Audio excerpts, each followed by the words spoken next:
Hello मेरे प्यारे बच्चों, कैसे हो? बढ़िया होगे, मस्त होगे। और पढ़ाई का भी समय बहुत ही कम बचा हुआ है।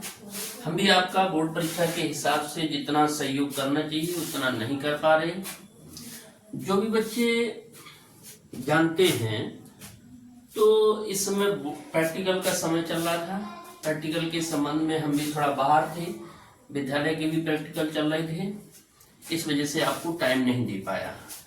आज हम आपके लिए कुछ ऐसे प्रश्न लेके आए हैं, 4 प्रश्न जो परीक्षा में 100% गारंटी के साथ हर साल पूछे जाते हैं। तो बच्चों, आपसे रिक्वेस्ट है कि आप वीडियो अगर पसंद आए तो वीडियो को लाइक करें, शेयर करें और सब्सक्राइब करें। आइए चलते हैं प्रश्न की। ये हमने एक अवतल प्रश्न बना लिया, अवतल गोलीय प्रश्न।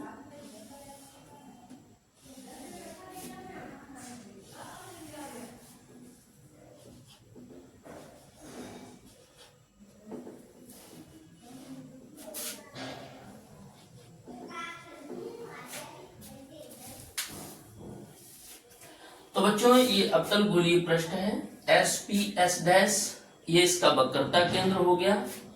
और वक्रता केंद्र पर एक हमने वस्तु को रख दिया है, O, ये वस्तु हो गई। अब बेटा, अवतल गोलीय पृष्ठ, गोलीय पृष्ठों में जो रेखा वक्रता केंद्र से होकर जाती है इस तरीके से, वो समतल पृष्ठों में जो कार्य अविलंब करता है गोलीय पृष्ठों में वही कार्य वक्रता केंद्र से जाने वाली रेखा करती है। यहां पर हमने वस्तु को रख दिया। अब वस्तु से जाने वाली किरण भी ऐसे जा रही है, इस तरीके से चली है। जिस बिंदु पे दोनों ये प्रतिच्छेद कर रही हैं उसे नाम दे दिया हमने M। अब इस वस्तु का प्रतिबिंब कहां बनेगा? इस वस्तु का प्रतिबिंब, ये देखो, ये इसके प्रतिबिंब की रेखा हो गई।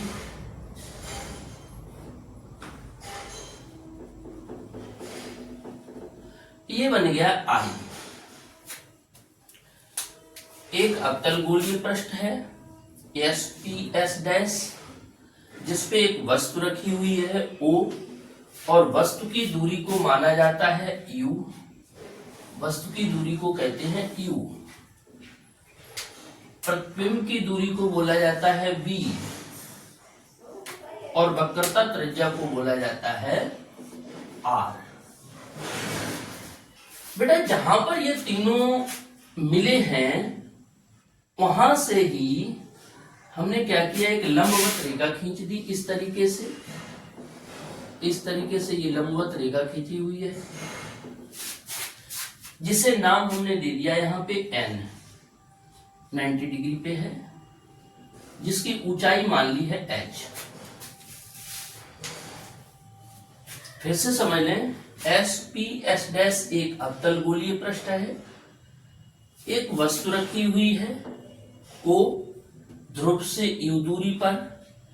जो अवतल गोलीय पृष्ठ है उसका वक्रता केंद्र C है, जिसकी वक्रता त्रिज्या R हो गई, और इसका जो प्रतिबिंब है वस्तु का वो बन रहा है I। अगर बेटा इसको हम भाषा के तौर पे थोड़ा देख लें तो ये है कि माना कि एक अवतल गोलीय पृष्ठ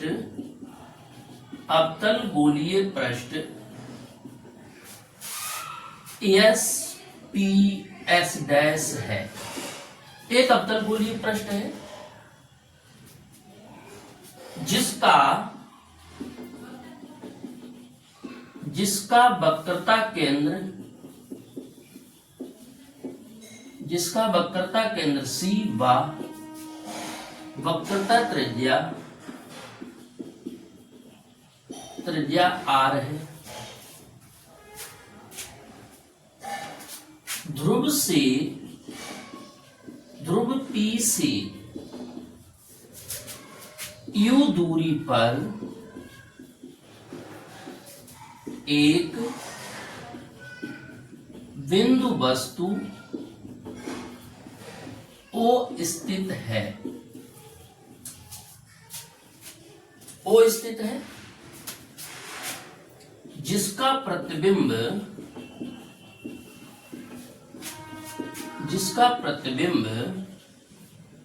V दूरी पर I बनता। ये तो बेटा पहले इसकी बात होगी। अब बात ये है कि वस्तु वाली जो रेखा है उसका ये मुख्य अक्ष, ये वाली मुख्य अक्ष लाइन हो गई, ये मुख्य अक्ष है। मुख्य अक्ष वाली रेखा के साथ जो झुकाव है वो अल्फा हो गया, प्रतिबिंब वाली लाइन का हो गया बीटा, और वक्रता केंद्र वाली लाइन का हो गया है गामा। अब बेटा आपको ये भी पता होना चाहिए कि जो वक्रता केंद्र से जाने वाली रेखा है ये अभिलंब का कार्य करती है, और ये हो गई वस्तु की रेखा यानी आपतित किरण। आपतित किरण जो कोण बनाती है उसे आपतन कोण आई बोला जाता है, और इसका जो अपवर्तन हुआ है, ये प्रतिबिंब जो बना वो हो गया है आर अपवर्तन कोण। दोनों ही कोण आई भी उस सीएम रेखा के साथ लिया जा रहा है, और आई जो आई एम का कोण है वो भी आर जो है वो सीएम के साथ लिया जा रहा है।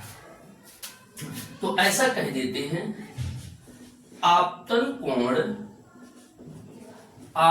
कोण आई व अपवर्तन कोण आर है, तथा मुख्य अक्ष से झुकाव मुख्य अक्ष के साथ रेखा OM, IM, CM का झुकाव क्रमशः alpha gamma beta gamma gamma है। अब ये तो बेटा आपका जो भाषा है इसकी जो आपको समझनी है कि SPS डैश एक अवतल पृष्ठ है जिसका वक्रता केंद्र C है, वक्रता त्रिज्या R है, एक वस्तु U दूरी पर रखी है जिसका प्रतिबिंब ध्रुव से V दूरी पर I बनता है। ये तो ये हो गया। इसका आपतन कोण I है, अपवर्तन कोण R है, और जो रेखा है OM, IM और CM इनके जो झुकाव है मुख्य अक्ष के साथ वो क्रमशः अल्फा बीटा गामा है। ये तो इसकी भाषा के तौर पे हो गया। आइए चलते हैं इसके एक अब डेरिवेशन कैसे, इसका फार्मूला कैसे निकालेंगे। हम आपको इसका सूत्र समझाएं उससे पहले कक्षा 9 की एक बात है त्रिभुज की। एक त्रिभुज है, अब ये वाला त्रिभुज अगर हम इस भुजा को बड़ा कर दें, बढ़ा दें, तो इस भुजा पर जो ये बाहर कोण बन रहा है इसे कहते हैं बहिष्कोण। और अंदर वाले ये दोनों कोण हो गए, मान लेते x और y, और बाहर वाला हो गया z। तो जो बहिष्कोण होता है वो अंदर वाले दोनों कोणों के योग के बराबर होता है, इसे बहिष्कोण प्रमेय कहते हैं। इसी का इस डेरिवेशन में उपयोग होगा। OCM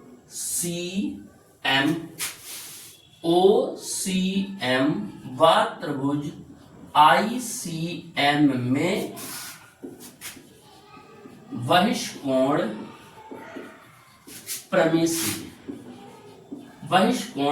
से हमने क्या किया, इसमें बहिष्कोण प्रमेय दोनों त्रिभुजों में लगा रहे हैं। अब आप देखो जो ये त्रिभुज है ये वाला OM, ये वाला कोण बाहर बन रहा है, जो गामा है वो बाहर बन रहा है, और अंदर वाले दोनों कोण, इस त्रिभुज के अंदर वाले दोनों कोण हो गए I और अल्फा। तो I और अल्फा को जोड़ दिया।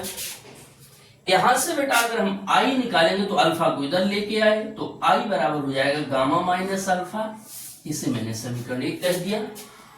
ठीक वैसे ही इस वाले त्रिभुज की बात जब करेंगे तो ये वाला गामा बराबर बीटा प्लस आर हो जाएगा।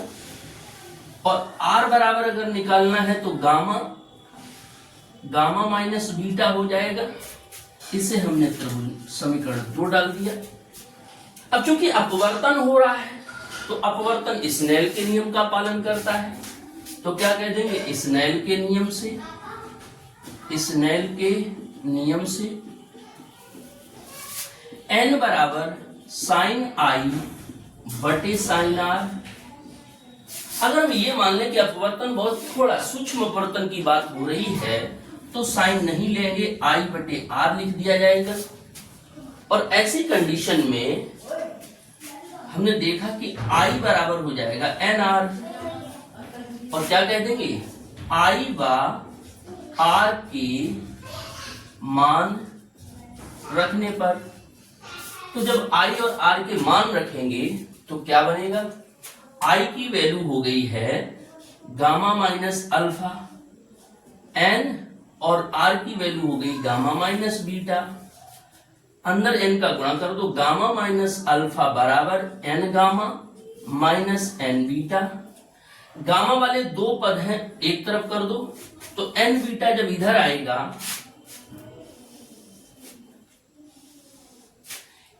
तो एन बीटा जब इधर आया तो प्लस का हो गया, और गामा पहले से माइनस लिखा हुआ है, और ये हो गया एन गामा माइनस गामा। तो यहां से जब गामा हम कॉमन ले लेंगे तो क्या बचेगा, N beta minus alpha, gamma common ले लिया, एन माइनस 1। इसे बेटा समीकरण नंबर हमने 3 डाल दिया। अब हम क्या ले रहे हैं,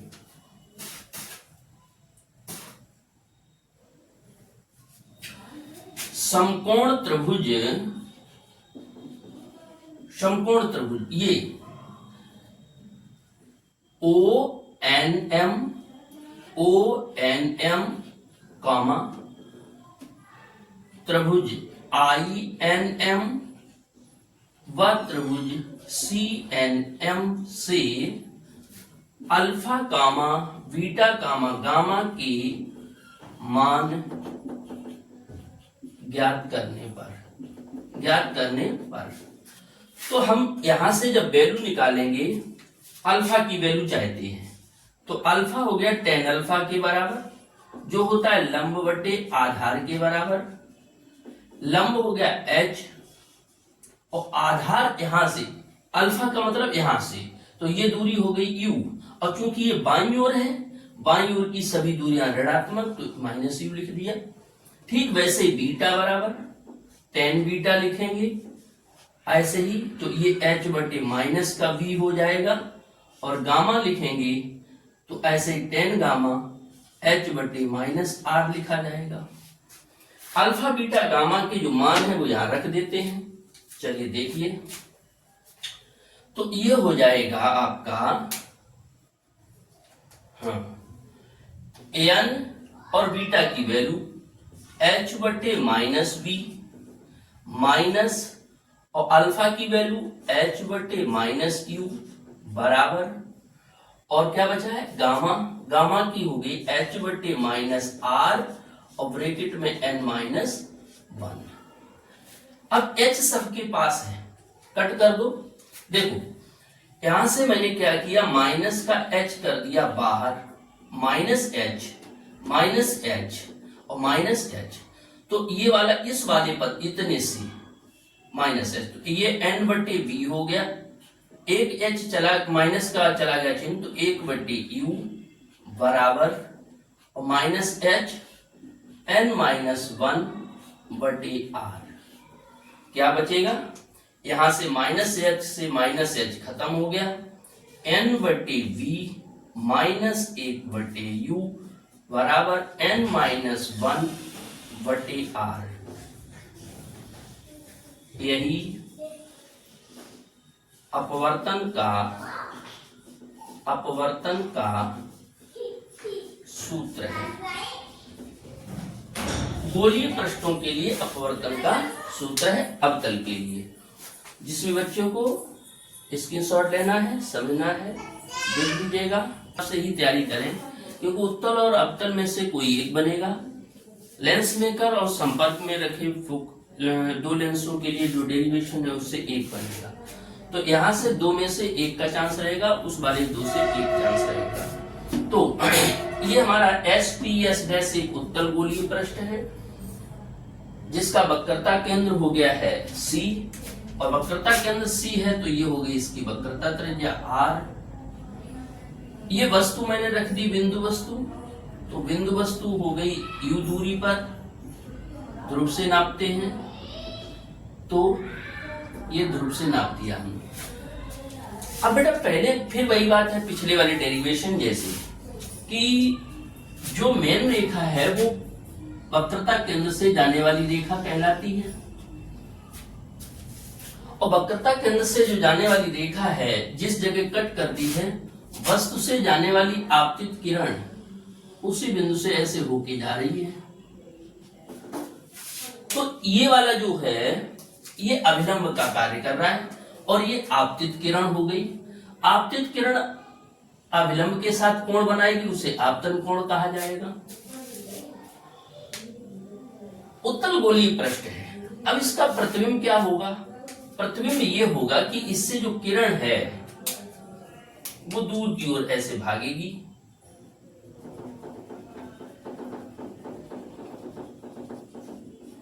इस तरीके से।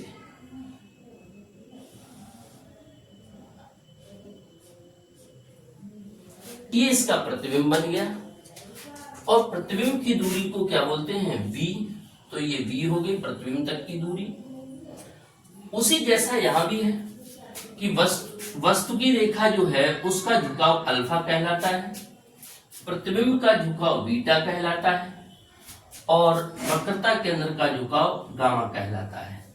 जहां पर तीनों रेखाएं कट करती हैं वहां से लंब ड्रा कर दिया जाता है, लंबवत रेखा खींच दी जिसकी लंबाई मान ली, ऊंचाई मान ली h, और जिस जगह पे ये कट करते ये नाम हो जाता है m, और इसे कह देते n।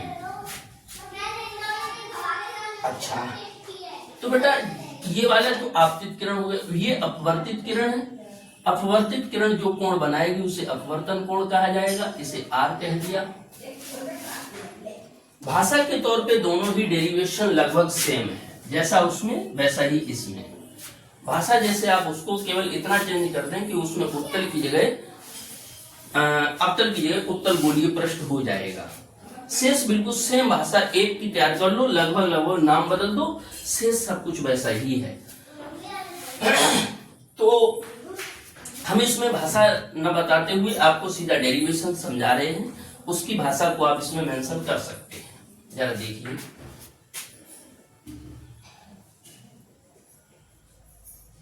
त्रिभुज, फिर से वहां जैसे बहिष्कोण स्टार्ट किया तो यहां भी बहिष्कोण है। मेन बिंदु ये है O वस्तु, और इस पूरे चित्र का सेंटर पॉइंट है वक्रता केंद्र। जो भी त्रिभुज बनेगा यहां से बनेगा OCM, त्रिभुज OCM व त्रिभुज ICM में बहिष्कोण प्रमेय से, बहिष्कोण प्रमेय से। बेटा बहिष्कोण प्रमेय मैंने बताया कि बाहर वाला जो कोण होता है वो बाहरी कोण। अब इस त्रिभुज के लिए बाहर वाला कोण हो गया ये वाला, तो बाहर वाला कोण हो गया I, और अंदर वाले दोनों कोण हो गए अल्फा और गामा। इस त्रिभुज की बात जब हम करेंगे इस वाले त्रिभुज की, तो ये वाला कोण R बाहर हो गया और इसका मान हो गया बीटा प्लस गामा। इन दोनों को संयुक्त रूप से एक नंबर डाल दिया मैंने। चूंकि अपवर्तन की घटना है तो अपवर्तन के लिए फिर से लिख दिया स्नेल के नियम से, स्नेल के नियम से।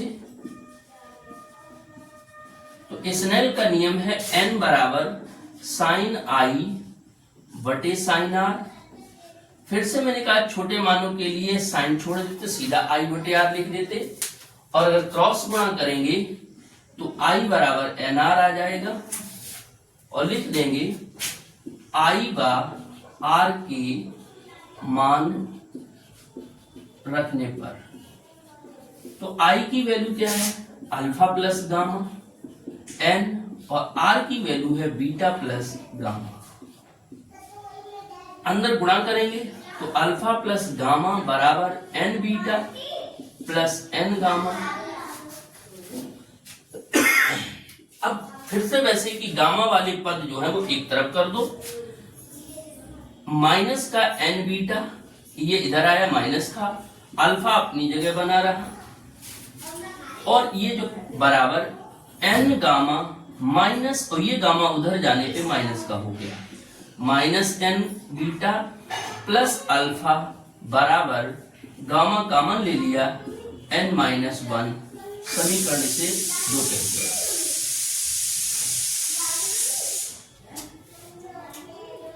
अब बेटा यहां पे फिर से अब हम देखते हैं समकोण त्रिभुज,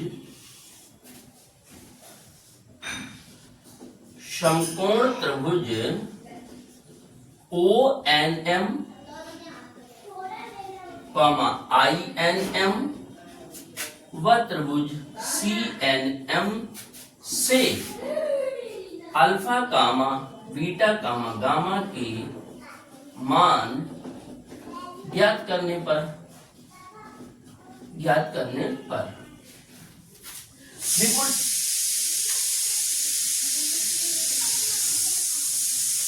ठीक वैसा ही डेरिवेशन है। अल्फा की वैल्यू निकाली तो ये tan अल्फा हो गया, लंब बटे आधार से, लंब इस वाले के लिए h, और जो आधार है वो इस ओर की बात बाईं ओर की दूरी है u, बाईं ओर की दूरी ऋणात्मक ली जाती, बीटा बिल्कुल सेम ऐसे ही ये भी हो जाएगा h बटे माइनस का b, और गामा tan गामा h बटे r। बेटा ये जो r है वो इस दाईं ओर है, दाईं ओर की दूरियां धनात्मक, alpha comma beta comma gamma के मान समीकरण 2 में रखने पर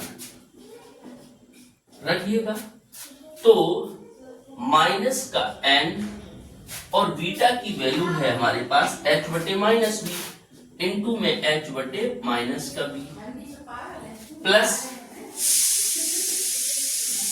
और अल्फा का मान h बटे माइनस का u बराबर गामा की वैल्यू h बटे r और ब्रैकेट में n माइनस वन। यहां से माइनस माइनस प्लस हो गया, h मैंने कर दिया बाहर, माइनस माइनस प्लस तो हो गया n बटे v, माइनस चिन्ह लग जाएगा 1 बटे u बराबर h बाहर है n माइनस वन बटे r।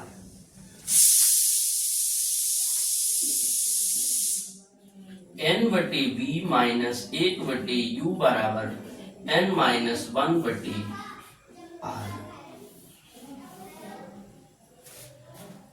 तो बेटा ये आपका डेरिवेशन है, भाषा के तौर पे आप ऐसे ही लिख सकते हैं। एस पी एस डैश एक उत्तल गोलीय पृष्ठ है जिसका वक्रता केंद्र C, वक्रता त्रिज्या R है, एक बिंदु वस्तु O ध्रुव से U दूरी पर रखी हुई है जिसका प्रतिबिंब ध्रुव से B दूरी पर I बनता है, जिसका आपतन कोण I और अपवर्तन कोण R है, और शेष ऐसे ही भाषा के तौर पे कर सकते हैं।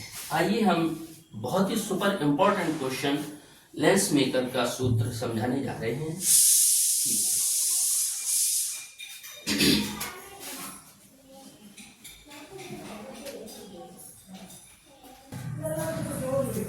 तो बच्चों तीसरा प्रश्न की ओर चलते हैं। लेंस मेकर का फार्मूला है, पतले उत्तल लेंस के लिए फोकस दूरी का सूत्र हमें पता करना है। बहुत ही अच्छा डेरिवेशन है। तो चलिए पहले चित्र की ओर देखते हैं, चित्र को समझने का प्रयास करते हैं। एक हमने उत्तल लेंस ले लिया, एक पतला उत्तल लेंस है ये, और हम उस कंडीशन को पढ़ रहे हैं जिसमें माध्यम दोनों ही स्थितियों में या दोनों ओर का माध्यम एक समान है, और ये द्वारक लाइन हो गई।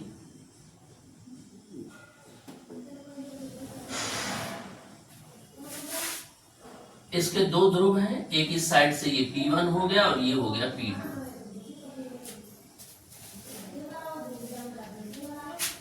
एक उत्तल लेंस L है जिसकी फोकस दूरी मान ली F, लेकिन अभी नहीं, उसके लिए बाद की बात है। अब बेटा यहाँ पे एक वस्तु रखी हुई है, बिंदु वस्तु O, और इस बिंदु वस्तु O की जो दूरी है ध्रुव से वो है U। ये डेरिवेशन अच्छा है, सरल है, बस थोड़ा सा ध्यान देना है। क्योंकि जो लेंस यानी लेंस बना है वो दो गोलीय पृष्ठों से बना है। एक पहली जो कंडीशन हम ले रहे हैं कि उत्तल लेंस है जिसका केवल एक ही पृष्ठ है P1, दूसरा वाला नहीं है। अब सबसे पहले आपको ये भी समझना पड़ेगा कि उत्तल लेंस का गुण क्या होता। उत्तल लेंस का गुण होता किरणों को इकट्ठा करना। उत्तल लेंस का गुण है किरणें अगर फैली हुई आ रही हैं तो इनको इकट्ठा करना है, ये इसका गुण है। अगर बेटा जब ये दोनों ही पृष्ठ थे तो इसने थोड़ा ज्यादा पास कर लिया। अगर इस पृष्ठ को हम हटा देंगे, दूसरा पृष्ठ नहीं है, दूसरा पृष्ठ नहीं है, तो एक ही पृष्ठ के कारण अपवर्तन होगा। ओ अकी अच्छा, तो पहली कंडीशन ये थी कि दूसरा पृष्ठ नहीं है, पहले पृष्ठ ने ही अपवर्तन किया, और अपवर्तन किया तो ये दूर, क्योंकि एक पृष्ठ होगा, एक हाथ है, अगर किसी चीज को मोड़ने को बोला जाए तो थोड़ा कम मोड़ेगा, और कम मोड़ेगा तो दूर की ओर टच करेगा, और जब दोनों हाथों से मोड़ देंगे तो पास आ जाएगा। तो जब ये किरण यहां से गई, आपतित किरण, और अपवर्तन हुआ, इस तरीके से ये अपवर्तन की किरण जा रही है।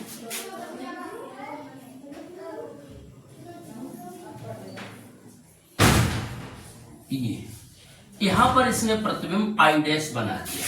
किसने बनाया? दूसरी वाली, पहली वाली साइड के पृष्ठ ने। प्रतिबिंब की दूरी हो गई B डैश। फिर से समझ लो, एक लेंस है उत्तल लेंस जिसके दो ध्रुव P1 और P2 हैं। एक बिंदु वस्तु O रखा है जिसकी पहले वाले ध्रुव से जो दूरी है वो U है। एक वस्तु चली, वस्तु से प्रकाशित किरण, और जाने के बाद चूंकि दूसरा पृष्ठ नहीं है तो इसका अपवर्तन हुआ और कहां चला गया? I डैश पर उसने प्रतिबिंब बनाया। हम यहाँ ये भी लिख दे रहे हैं भाषा के तौर पे, माना कि एक उत्तल लेंस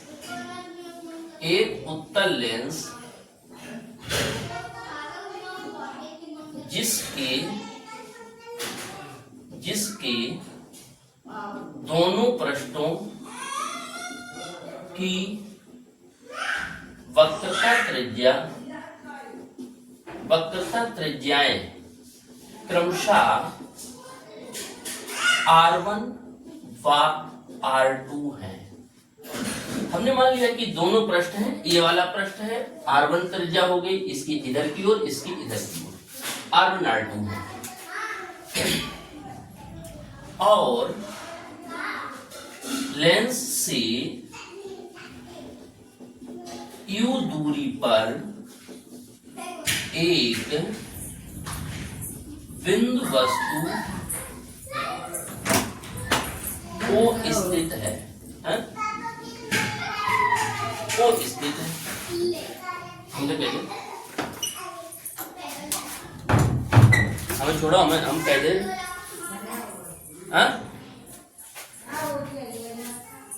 बिंदु वस्तु O स्थित है।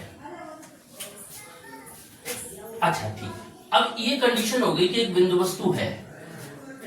यदि, अब कंडीशन की बात है, यदि यह मान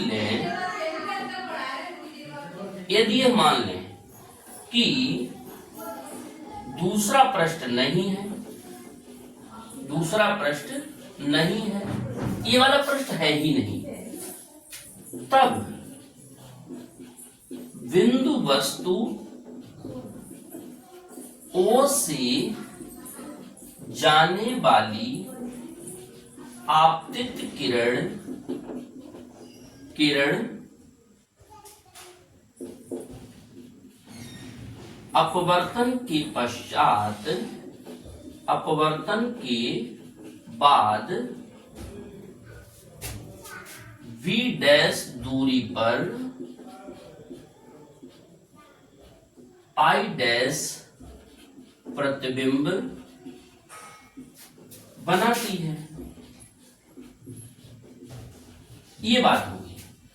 तो अब आप समझ लो कि पहले पृष्ठ के कारण बात हुई, वस्तु की दूरी मालूम है, अपवर्तनांक n लेंस का हमें पता है, R1 R2 व अपवर्तनांक n है, दोनों ओर के लिए बराबर है तो पूरा ले लिया। अब आप समझो क्या कह रहे हैं, गोलीय पृष्ठ के अपवर्तन के सूत्र से, अपवर्तन के सूत्र से, अपवर्तन का सूत्र क्या था, n बटे v यानी प्रतिबिंब की दूरी, तो n बटे v डैश माइनस 1 बटे u बराबर n माइनस 1। और पहले पृष्ठ के कारण बात हुई है तो पहले पृष्ठ की वक्रता त्रिज्या R1 और इसे समीकरण 1 कह दिया। अब क्या, चूंकि ये तो हमने माना है कि दूसरा पृष्ठ नहीं है, चूंकि दूसरा पृष्ठ है तो जैसे ही किरण यहां आएगी तो इस दूसरे वाले पृष्ठ से भी अपवर्तन होगा, ये वाली किरण ऐसे चली जाएगी, यहां पर ये किरण बने प्रतिबिंब बनाएगी, जिसकी दूसरे पृष्ठ से जो दूरी है वो कितनी हो गई, v हो गई है। तो क्या भाषा में क्या आ जाएगा, चूंकि दूसरा पृष्ठ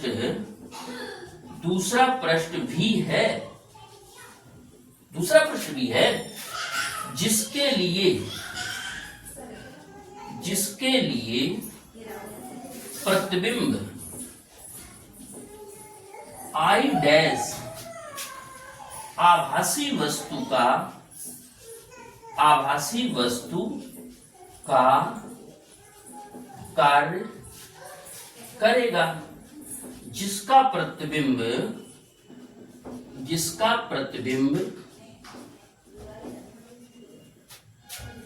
v दूरी पर I बनता है। v दूरी पर कितना बन रहा है, I बन रहा है। अब आप ऐसे समझना थोड़ा, प्रतिबिंब वस्तु हो गई ये दूसरे वाले पृष्ठ के लिए, ये आभासी वस्तु बन गई, ये प्रतिबिंब हो गया, लेकिन किरण जो इधर से गई अब ये जा रही है ऐसे, और हमारे पास आने का मार्ग होना चाहिए उल्टी दिशा में इधर की ओर, या यूं कह दें कि बाएं से दाएं की ओर। तो आपतित किरण, ये आपतित किरण का कार्य भी कर रही है और जा रही है दूर की ओर, तो अपवर्तनांक उल्टा हो जाएगा। कैसे, फिर से लिख दो, अपवर्तन के सूत्र से 1 बटे n, क्योंकि उल्टी दिशा हो रही है, और बटे v माइनस 1 बटे वस्तु की दूरी v डैश बराबर 1 बटे n माइनस 1, और दूसरे पृष्ठ की बात हो रही है। तो इसे थोड़ा सॉल्व करेंगे, दोनों पक्षों में गुणा कर दें तो ये हो जाएगा 1 बटे n v, ऐसे बन गया, माइनस 1 बटे v डैश बराबर, इसे सॉल्व करेंगे तो 1 बटे n, और भिन्न सॉल्व करेंगे ये हो जाएगा 1 माइनस n बटे R2, और दोनों पक्षों में n से गुणा करेंगे, दोनों पक्षों में n से गुणा, जब आप गुणा करोगे तो क्या बनेगा, n कट जाएगा यहां से, ये बनेगा 1 बटे v माइनस n बटे v डैश बराबर, n कट जाएगा तो n कट जाएगा 1 माइनस n बटे R2, समीकरण नंबर 2। 1 और 2 को जोड़ दो तो क्या कहते हो, समीकरण 1 व 2 से, एक था n बटे v डैश माइनस 1 बटे u बराबर n माइनस 1 बटे R1, और ये वाला है 1 बटे v माइनस n बटे बी डैश बराबर, यहां से माइनस चिन्ह अगर कॉमन ले लें तो हो जाएगा n माइनस वन बटे R2। दोनों को सॉल्व करेंगे, प्लस माइनस वाली वैल्यू ये वाली ये कट गया तो बचेगा, यह इधर लिख लेते, बचेगा 1 बटे बी माइनस 1 बटे यू बराबर n माइनस वन ले लिया कॉमन, n माइनस वन, ऊपर वाला ये पहले कि 1 बटे R1 माइनस लगा हुआ है 1 बटे R2। लेंस की फोकस दूरी का सूत्र पड़ा होगा 1 बटे एफ बराबर 1 बटे वी माइनस 1 बटे यू, इतने की जगह लिख दिया 1 बटे एफ बराबर n माइनस वन ब्रैकेट 1 बटे R1 माइनस 1 बटे R2। यही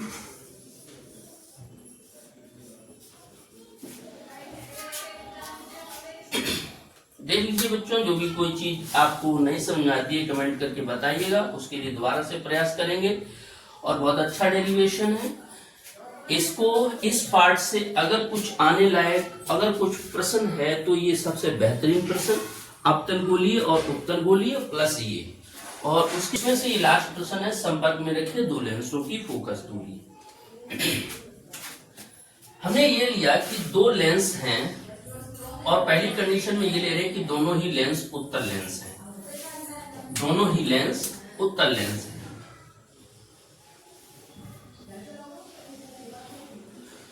ठीक है, एक लेंस मान लिया L1 है और एक लेंस L2 है।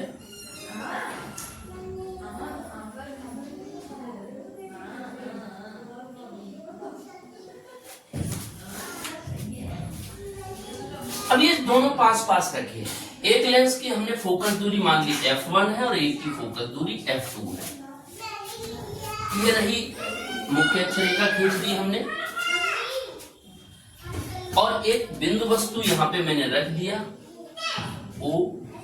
बिल्कुल सेम वैसा ही डेरिवेशन है जो अभी किया था, कि यहां भी ऐसी कंडीशन लेना है कि पहले दूसरा लेंस नहीं है। हमने ऐसे लिख दिया, माना कि दो लेंस मीन्स उत्तल लेंस, पहले मान लिया मैंने दो उत्तल लेंस L1 व L2 जिनकी फोकस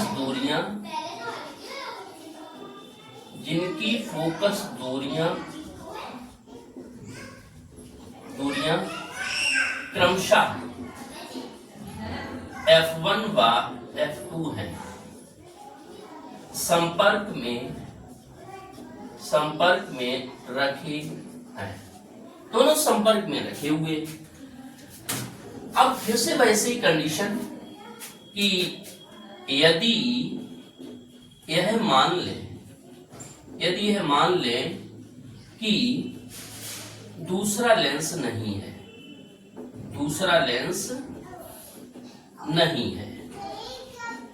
अब दूसरा लेंस अगर नहीं है तो ऐसे प्रकाशित किरण गई, और दूसरा वाला नहीं है, क्योंकि दोनों उत्तल लेंस का काम है किरणों को इकट्ठा करना। एक लेंस होगा भैया तो वो तो थोड़ा ही इकट्ठा कर पाएगा, तो ये इसका मतलब ये हुआ कि ये थोड़ा दूर की ओर किरण चलेगी, कम इकट्ठा कर पाया। तो पहले लेंस ने जो प्रतिबिंब बनाया है वो I डैश बनाया है, और पहले लेंस से इस प्रतिबिंब की दूरी हो गई B डैश। ठीक है, और ये वाली जो वस्तु है वो वस्तु की दूरी Q मानी जाती है। अच्छा, अब हुआ ये कि जब दूसरा लेंस है तो क्या किया, फोकस दूरी का सूत्र लगाया। फोकस दूरी के सूत्र से, फोकस दूरी का सूत्र क्या है, 1/f बराबर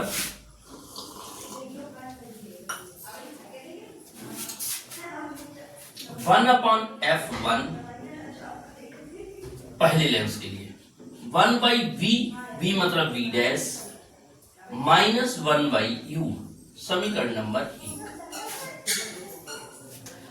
अब चूंकि दूसरा लेंस है तो जैसे ही किरण यहां से ऐसे पास होगी, अब दूसरा लेंस है तो वो क्या करेगा, वो भी मोड़ देगा। अब वो मोड़ेगा तो कैसे कर दिया, यहां से उसने ऐसे फिर से मोड़ दिया, दूसरे वाले ने प्रतिबिंब B बनाया।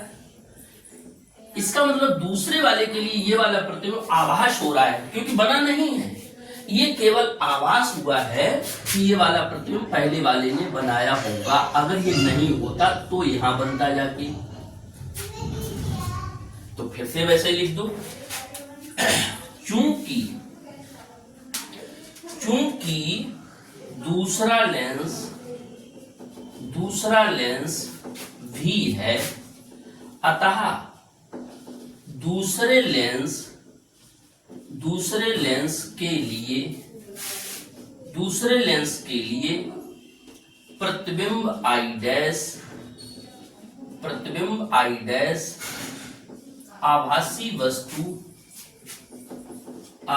वस्तु का कार्य करता है, जिसका प्रतिबिंब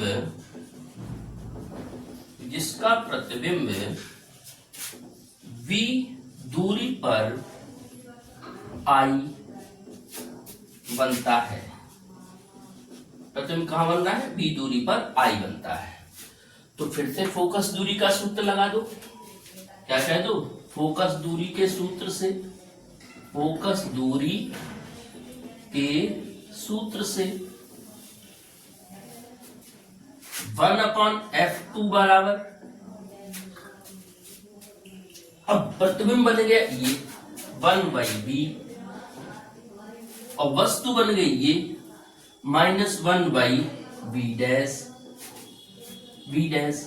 समीकरण कह दिया इसे 2, और समीकरण 1 व 2 को जोड़ने पर, जब हम जोड़ देंगे तो 1/f1 बराबर 1/v dash minus 1/u, 1/f2 बराबर 1/v माइनस 1/v डैश। दोनों को जब हमने लिख लिया, सॉल्व करेंगे तो ये v डैश कैंसिल हो गए। 1/f1 प्लस 1/f2 बराबर 1/v माइनस 1/u। इतना तो मालूम ही है, 1/f बराबर 1/v माइनस 1/u। ये संयुक्त फोकस दूरी हो गई। 1/f बराबर 1/f1 प्लस 1/f2। संयुक्त लेंस की फोकस दूरी, संयुक्त लेंस की फोकस दूरी। एक छोटी सी कंडीशन भी समझा दे रहे हैं। अगर हम यहां से संयुक्त क्षमता की बात करें, क्योंकि क्षमता P बराबर 1/f होती है, अगर f मीटर में काउंट किया जा रहा है, तो यहीं से अगर हम ऐसे लिखें इस फार्मूले से, तो संयुक्त क्षमता का फार्मूला हो जाएगा, संयुक्त क्षमता P बराबर, ये 1/f को P लिख दिया, 1/f1 को P1 लिख दिया, प्लस P2 लिख दिया। तो संयुक्त क्षमता अगर पूछी जाए तो ऐसे भी लिख सकते हैं। एक और कंडीशन है यहाँ पे समझ लीजिएगा, यदि दूसरा लेंस अवतल होता, तो जब अवतल होगा तो F2 क्या लिखा जाएगा? माइनस का F2 लिखा जाएगा। फोकस दूरी बदल जाती है, तो फार्मूला बन जाएगा, सूत्र तब हमारा हो जाएगा, सूत्र बन जाएगा 1/f बराबर 1/f1 माइनस 1/f2। तब ये सूत्र बन जाएगा। तो देख लीजिए बच्चों, बहुत अच्छा डेरिवेशन है, बहुत बार आया हुआ है। इस पे आधारित सवाल बहुत पूछे गए हैं। फोकस दूरी दे देंगे दोनों की, या यूं कह दें क्षमता अलग अलग दे देंगे, और दोनों की संयुक्त फोकस दूरी, और कह दिया कि द्रव में डुबोइएगा तो फोकस दूरी पर क्या प्रभाव पड़े। ऐसे कुछ इस पे आधारित कुछ न्यूमेरिकल भी तैयार कर लीजिए। तो बच्चों, उम्मीद करते हैं आज का वीडियो आपको पसंद आया होगा। बहुत अच्छे प्रश्न थे आज, और जो भी बच्चे कम तैयारी के हिसाब से चल रहे हैं, वो कुछ ऐसे सिलेक्टिव क्वेश्चंस को तैयार रखें जिनके लिए आपको कम तैयारी में भी ज्यादा